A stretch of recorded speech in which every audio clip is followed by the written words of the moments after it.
In this video, we're going to take a look at higher order derivatives. So what is a higher order derivative? So the things we've looked at so far are first derivatives. We're just taking the derivative of an initial function. However, we can take higher order derivatives. We can take a second derivative.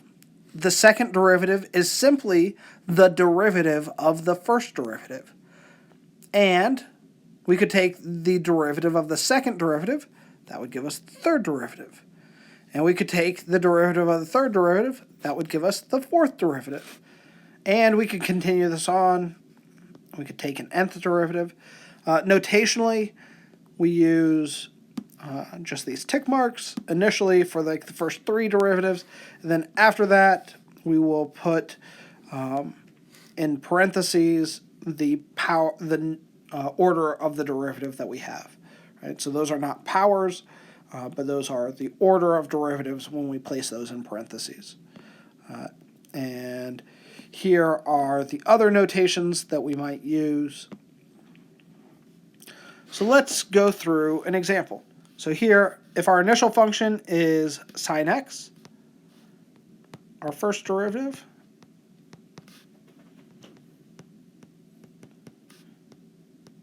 f prime of x, is the derivative of sine of x. What's the derivative of sine of x? Oh, it's cosine x. That's right. Then, if we wanted a second derivative,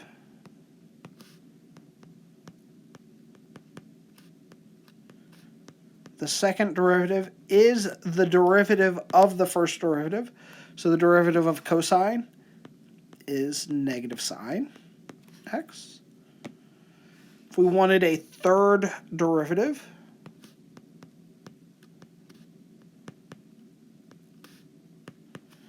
the third derivative is the derivative of the second derivative. So the derivative of negative sine x, that minus is a constant. It's going to go along for the ride. The derivative of sine is cosine, and so it's the negative of cosine x. If we wanted our fourth derivative,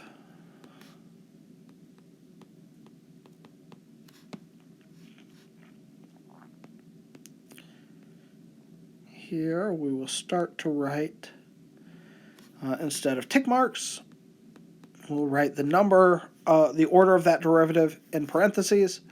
So our fourth derivative is the derivative of the third derivative. So we have the minus,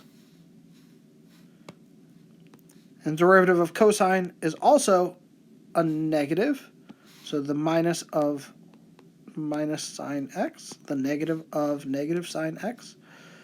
And so that is sine x. Our fifth derivative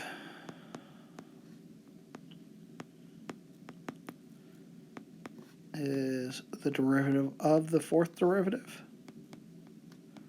Derivative of sine is cosine. Our sixth derivative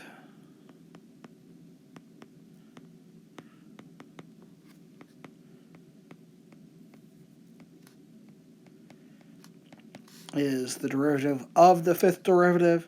Derivative of cosine is negative sine. Now, one thing you might have noticed is for this particular problem, this fourth derivative, it was the original function, and so then our derivatives just start to repeat. Right? So our fifth derivative is the same as our second derivative, is the same as our first derivative. Our sixth derivative is the same as our second derivative. So that happens for, so there are some trig functions, sine and cosine, that happens for other functions that we haven't looked at yet. It will happen for, in general, that does not necessarily happen. But there are some where you have this, these higher order derivatives that will start to repeat. Now, what are higher order derivatives used for? Where might they be worthwhile? And so they are worthwhile when we think about position, velocity, and acceleration.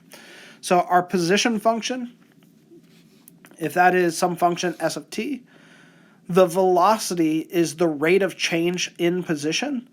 So our velocity function is the derivative of our position function. Right? So how fast is your position changing? That describes your velocity. The acceleration is a rate of change in your velocity.